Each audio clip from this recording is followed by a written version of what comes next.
Hello friends, as you can see I need to replace the boot on the CV joint.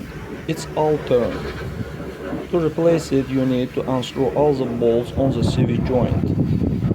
Friends, but before starting the video, subscribe to our channel, put like and don't forget to put a bell so as not miss new video on the channel. And after that, get the retaining ring. Then we knock out the CV joint, change the answer and collect everything in reverse order.